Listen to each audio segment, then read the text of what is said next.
Hi. Hi, everyone. This is going to be a short podcast.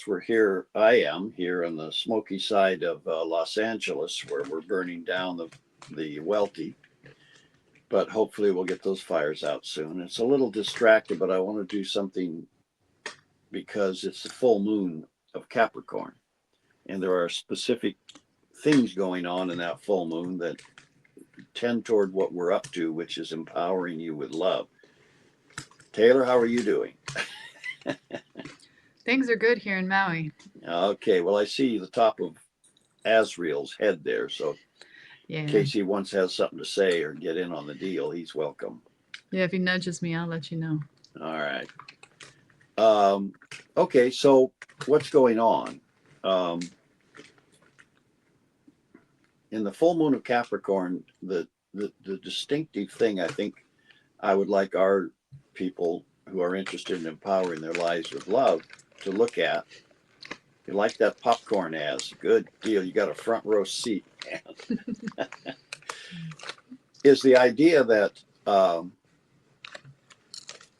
we are the gateway. We're the gateway for it, and if we open the gate, then it comes through.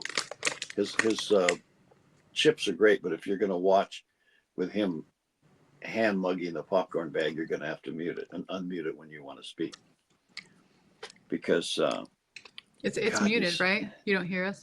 I can hear you perfectly. Can you hear me now? I can hear you now. Oh, shoot, I thought I had it muted. I'm sorry. So, yeah, that popcorn bag sound sensitivity of these microphones is amazing. So the point here is that we are the gateway for love into the world, into the physical world, because Capricorn symbolizes the earth. It symbolizes the physical material world, and the goat, as in our individuality, our ego, climbs to the highest possible point it can based on its capacity and ability, and gets to the top of the mountain. Well, then the question is what's next? Where's it go? Well, it doesn't go anywhere. What it does, or what we do, being the goat at the top of the mountain, is we open the door at the gate and we let love in. So empowering yourself with love is really not a question of you having to pump it up or do something dramatic with it. Let it in, and let it in by opening the door. And the door is firmly closed, sealed, and held shut by egos that don't know they're doing it. We don't know and don't realize that we're sealing the door to love by our actions, our thoughts, and our feelings towards things. We're not doing it consciously towards love unless we're really pissed off at it. But when we are angry towards someone or something, it causes that door to close because you've separated yourself from love's way to be, which is to love. And you're not a bystander. You're either in the path of love and expressing love, or you're shutting the door to love and you're expressing your own absence of love by being angry or fearful or one of the other conditions that love won't summon to itself. So the point of Capricorn is to open that door.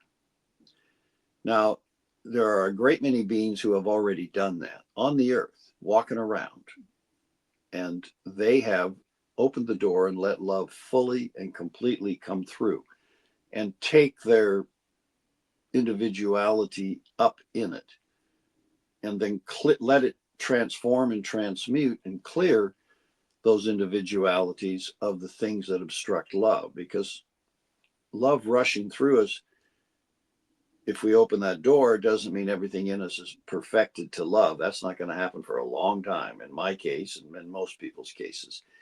It takes time to purify the physical body, to purify the emotional body, to take all the illusions out of the mind, and then leave ourselves wide open with no obstructions to the energy of love. But we start by opening the door. And if we're committed to continuing the door to be open, then take off the hinges, throw the door away. Decide you're never going to close it again. You're going to let it come through. The temple doors are gone on the love side, and it's welcome to come through and flow through. Now, that's the state of being we need to find in ourselves if we want to empower ourselves with love. Well, there's a lot of junk in that closet once we open the door, and it all comes tumbling out. All those things in our past that have created that condition of they did this and they did that, and I've been a victim of that, and that person owes me this, and those people owe me that. When that all junk all falls out and clatters around, then we look in there and we see love, and we know when the moment we see it, we know it changes everything. Because when you have love, you don't care who did what, to whom, and for why, because you have the full power to create whatever you need, to correct whatever's wrong, to heal whatever's broken. And you will never run out of the resources of the most creative power in the universe. In fact, the only creative power in the universe. So it shifts us 180 degrees from bitching and complaining at things that we don't like in the world to loving things in the world. Loving things in the world that need love, that wait for that touch. So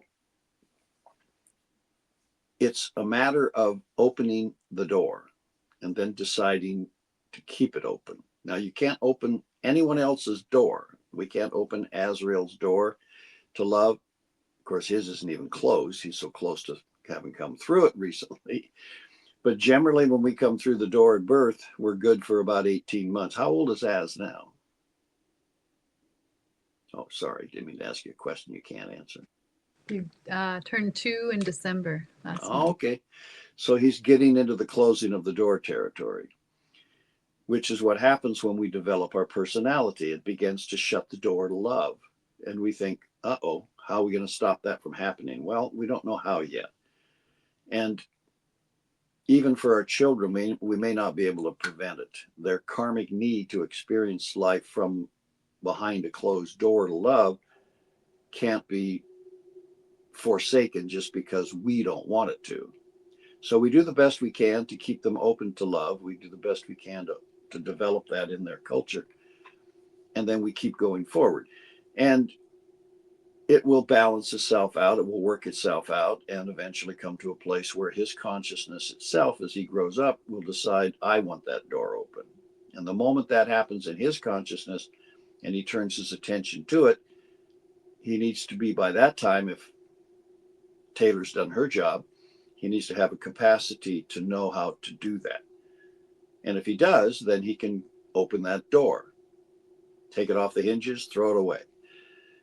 And then he joins those on the earth who let love pour through us into the world unobstructed and continue to do so no matter what happens. Because there is no cure for evil but love. There is no cure for anything negative but good, but the positive power of love. So you can think whatever you want about other things, but if you want to actually help fix the problem, love it. And loving it doesn't mean emotional love. There is no such thing. Love filling the heart will go down and fill the emotions, but then it turns those emotions into love. One of the teachers said, sorry, Taylor, I guess you probably got called to duties beyond our control. So, yeah, one of the teachers said,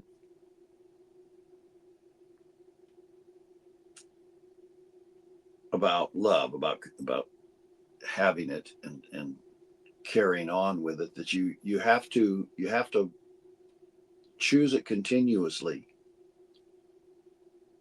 or it will close itself up. It's a dynamic thing.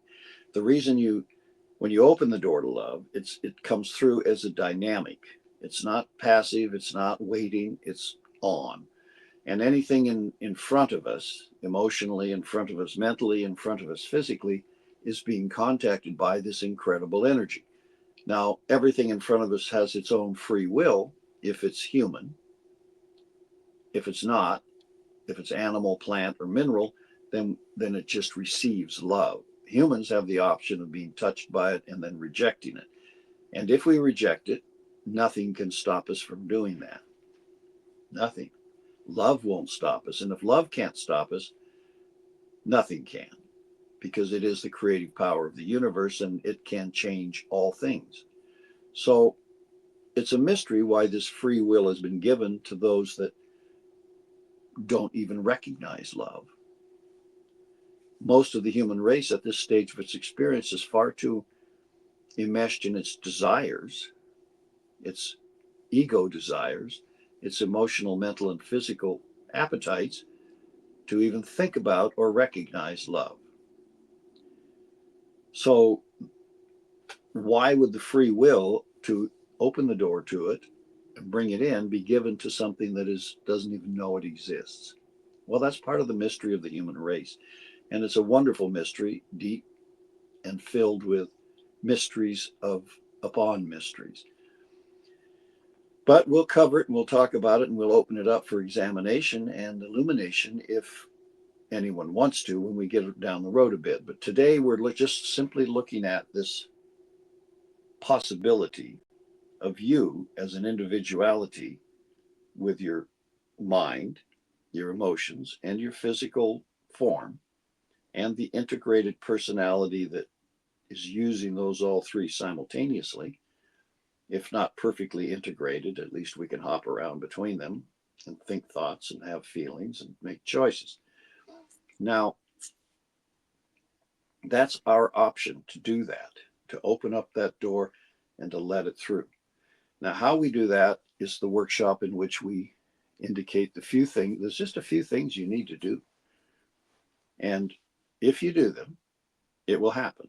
It's it's automatic. If the door knocks, you can open. It's like, it's not locked from us. It's only locked by the past. But we have to undo the seals of the past and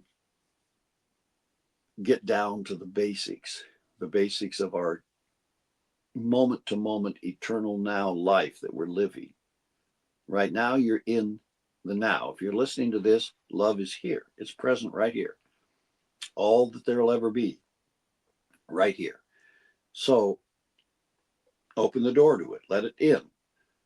That's what it is. That's all it is. And when you let it in, let it continue to come in. The action of actually saying that and doing it, unless you're really in a hyper state of anxiety or anger or frustration, it will actually do that. Now, did you notice? Did you feel it? Did you register that you did actually let it in? You can. You can sense it if you're still enough, if you're open enough, if you open your inner senses to love. And when you feel that coming in, what's going to cause you to turn the door back shut again? Well, it will only come from you. Nothing at you can shut that door. They can point a gun at your head, but that won't shut that door. If someone says to you, shut the door to love, and points a gun at you, you could do that, but they wouldn't know the difference anyway. So you can simply say, sure, and leave it open. How would they know? People who think that way and feel that way, they wouldn't know love if it ran over them like a tank. So you just hold the door open. But what will come up are things in us. I don't believe it. I don't think the love is there. I don't want it. I'm feeling it nauseous. It's making me nervous. All these things that happen in the personality come from our past, and they can and will come up. And when they can and do come up, how we handle them determines whether we close that door or leave it open. When all the things that can come up, and we meet them, and say, okay, you're nervous. Okay, you feel nauseous. Okay, it's making your heart palpitate a little bit. Okay, so what? I'm not closing the door on love no matter what. No matter what. Then they fade away. They go away because they can't stand in the face of your determination, your commitment. And if you're ill and you want healing, and we're all ill on some levels, I certainly am at my age, and illness is a lot of different things. Financial weakness, the poverty consciousness. There's lots of ways to be ill. So if you are and you need love for its healing properties, then you're going to open the door and let it in and hold it in contact with whatever disease you have. Keep it right there, touching it. No matter what. No matter what. No matter what. Practice the art of that, and pretty soon you will begin to recognize how resistance to love gives way in persistence with love. And that's connected directly to commitment. The commitment to healing yourself through love is just a matter of putting it there and keeping it there. Now, that may mean you need other things. Other things are okay, they're fine. And they will come to you because commitment causes nature to meet you, to bring the things you need to fulfill your commitment. So if you need something in addition to the love, love will summon it. And if it comes to your mind, take the action. You might need an Epsom salt bath. You might need a medicine of some kind. You might need something. It depends entirely on your own past, because that's what creates the karmic path that leads from where you are, having come this way from your past, through into love. There's nothing wrong with anything. There's nothing wrong with natural remedies. There's nothing wrong with vitamins. There's nothing wrong with medicine. There's nothing wrong with doctors. There's nothing wrong with witch doctors. If that's the path you're on, that path or you can deal directly with love. Love can do miraculous healing. It does all the time. I know, I tell you how many examples of that I've experienced or know, because I came through 25, 30 years of doing nutritional healing and nutritional practice in the world. And so I've had a lot of those experiences. So open that door in Capricorn. Remember, Capricorn is a very strong sign, powerful, very many successful people in it. And they can be selfishly successful because the energies coming in with a full moon can flood into your personality and just turn it into a supercharged ego. Or you can go deeper into the sun sign, Capricorn, and get to the subjective life behind it, which is the soul of Capricorn, if you want to put it in those terms. And that is fully invested in love. And let that energy come through with the love to the Capricorn personality or to your personality. And if you do that, then all of a sudden we have the human personality structure in the material world, built out of mind, emotion, and form, being infused with its spiritual counterpart, the soul nature, fully invested with love, the knowledge of love, the love of love, and the will of love. All three of those coming down into the mind and into the emotions and into the form, energizing the physical, bringing love through the heart, and wisdom into the mind. So you see, there's a direct counterpart of the subjective to the objective. Bring them together, fuse them together. Capricorn is a sign of fusing. Fuse love with yourself and let love's powers that you didn't know how to use because they don't belong to you, they belong to love. Love's powers of transformation, transmutation, transfiguration, translation, transition, all transformation, and all of those trans words come because of this power of change that will come with love coming into us. And all those words have entered a lot into the human language right now, along with meditation and other things, so that we can make this great transition now at this time. This is not just personal to you. This is the moment when the humanity wakes up to this realization that inside us, which is love itself, must come out to the external by opening that door and letting it through into the material world, because we are the gateway. We are the kingdom. The human kingdom, living in the animal kingdom, is the gateway for all the subtler kingdoms of love and spirit, all the way to the top, to come through to meet their counterparts in the animal, plant, and mineral kingdoms. So that's the point of this. And the meditation you do isn't complex. You just open it up. It's inside us. You can think of it as up there if you want, because it's a big universe. There's a long ways down from the subtle levels down to where we are at the bottom, kicking rocks. Or you can think of it as way deep inside of you, which is where it resides. All of it inside of you. Not some of the universe is in you, but all of the universe is in you. Every part of it in the subjective worlds of love is inside of each of us. How's that possible? How can your friend down the block, who you don't like, have inside of them everything in the universe that is in love? Everything that lives in love is there in them. And it's also there in you. That's the power of unity that love possesses. In the kingdom of love and everywhere around it, everything is in a complete unity. And it is out here too, but we don't see it until we see and know love, and then we see the unity of everything around us. Then the scientists can see how the whole thing works. They can see how quantum physics works, because suddenly they see the science of love, the science of unity, and the science of grace, and the science of transformation, transmutation, and the livingness of every life in the universe with that source of life, which is flowing in and flooding everywhere, except our consciousness, where we have shut the door on that awareness. It's all in your own awareness. Open it up, open the door, let it come.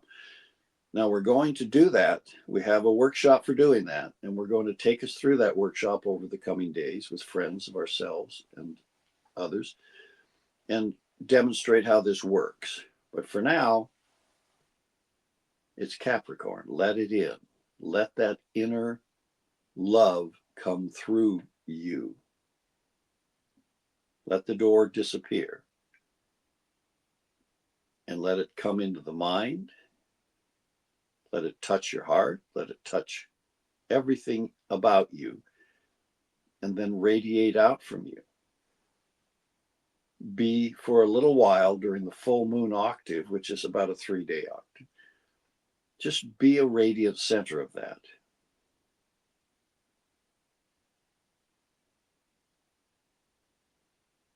Just hold it. Just let it come. It takes a while. We're numb inside. Our inner senses are numb. They don't know how to open up to the delicate sensitivity and interpret the contact. But you'll learn quickly, because you're very ancient and you have lived in that world. So it's not as if you have to invent everything. You have to open up your senses to let it come. You have to not trap yourself in the mind and spend all your time thinking about it, considering it, judging it, having feelings about it. Just let that calm down and be in direct contact with what's coming through your door. And then in that consciousness, you'll realize all those spiritual beings, the gurus, the spiritual masters, the great angels of being, spirits of peace and equilibrium, avatars of synthesis, all those kind of entities that exist and live in love are there. They're there helping us become aware of what's in love, and then you become aware of the universe as it lives inside its skin. There, now you can begin to feel there's a sense of just the enlargement of that presence in you. It's contradictory to ego. It's contradictory to intellect. It's contradictory to feelings because it comes out of a dimensionless capacity to understand multiple activities simultaneously that seem to violate material laws. But they don't violate any laws of nature. Because we lack the consciousness of love, we don't see it at work in the material world. It's still here. It's still causing chemistry to work. It's still causing water to not fall apart, to hold its bond, oxygen and hydrogen. Why are we not creating more water, and why are we not losing all our water? Because there's an intelligent need for there to be that much water. And so there is. And it seems like there's a lot on Earth. Maybe we got a little more than we need, especially when you consider there's nearly as much water in the Earth as there is on the Earth, including that which is in the air, which is a lot of water. Remember, humidity is the percent of water in the air. If you average the humidity all over the planet, we might be having right now today 30% humidity. That means 30% of the air, the total volume of air, is water. Not to mention the water in the rivers, lakes, and oceans, not to mention the water that's in the ground, in the rocks, in between places. But water is symbolic of love. It's symbolic of emotion, which is symbolic of love. So this planet has the potential for so much love, it's unimaginable.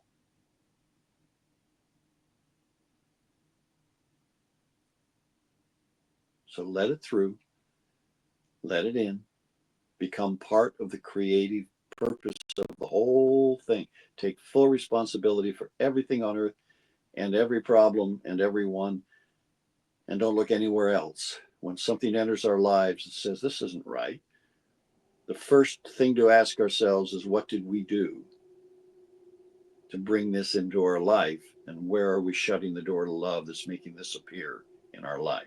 Don't blame anybody. There are no victims.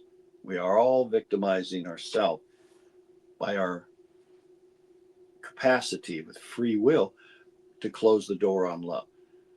Open it, throw away the key, throw away the door, become a clear passage for love. This is what the Buddha did. This is what the Christ is doing. This is what spiritual masters of any true pathway of the seven paths out to love, eternal cosmic love, that's what everyone's doing. We can join them and open that door and let love in, or we can persistently close it and then just deal with intelligence and will and leave love on the other side of a locked door. But in the end, we will fail. Absolutely. So let it in, open the door, and let's get down to how each one of us can empower our loves with it in the simple formula that is required. It's a process, it's a formula, it's a posture. Not complicated, but there are things in us that challenge it and resist it. We take them one by one, we work through them, we let them go, we let the posture come around us, and then we can just relax and love will flow. You don't have to do it. You don't have to tell it how to, you don't have to tell love how to love. It already knows how. Sorry, I didn't mean to whack my mic. All right, maybe we'll have Taylor and Seb next time. going to try to bring Jack in. He's part of the Love Foundry, and he's anxious to get on board with starting our podcast. We're a little scattered because we don't have good tech, and I have zero technological capacity to speak of. I know way more than I probably should about all this other stuff because I've been working at this for a long time, and we'll talk about that sometime. I've had my eye on this Love Foundry process and posture for many decades, and now it's starting to flow. It's starting to happen. People can do it. So I'm coming to a place where I'm feeling good about that, but I've ignored virtually everything else, and I have no idea how this tech stuff works. But fortunately, there's a whole bunch of people that are 1/5 my age who know how to take it apart and put it back together again. And it's great. That means it's all going to work just great. Because nobody has to, you don't have to become a Buddha to have love. He did that. He became a Buddha before he perfected his mind to come to the realization that when you get there with a perfected mind, the only reasonable thing to do is surrender it to compassion, surrender it to love. And then love uses that perfect mind and that sacrificed will to it to just flood the world. So you don't have to do that. You can have love now because beings like that have done it already and helped us to it. And then you can grow up in it like Azrael's going to do. By the time he gets to be a teenager, there should be enough love going on in the world by the realization of what we're talking about here becoming common knowledge by people doing it, that it's all going to start just crazy going across the world. You'll see it's going to be a rampage of love. Get some heads up on it by knowing this is how it's going to work. Thank you. Thank you very much. And I don't know, Taylor had to go away, but she's got the keys to the kingdom. So I'm going to text her and tell her, end our podcast.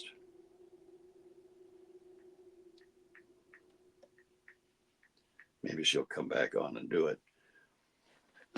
I could just hang up, but I want to do the end part. And if I just leave the StreamYard studio, then it'll just be blank. So I'll wait a second to see if she gets my text, and then she'll come back and she'll turn it off for us. But in the meantime, it's all in us. Everything we need is in us. Where you need to go is in you. The formula you need, the process you need, the posture you need to assume. And by posture, I mean mental, emotional, and physical posture. All parts of our being need to find alignment and one with love. But we're designed to do that. It's built into us to do that. We just have not put that intention in ourselves to come into that process, to come into that formula, to come into that alignment, that at one-ment, and let it flow. Once that's your intention, watch how fast it happens. Nothing can stop you. Nothing can stop it. You don't need me.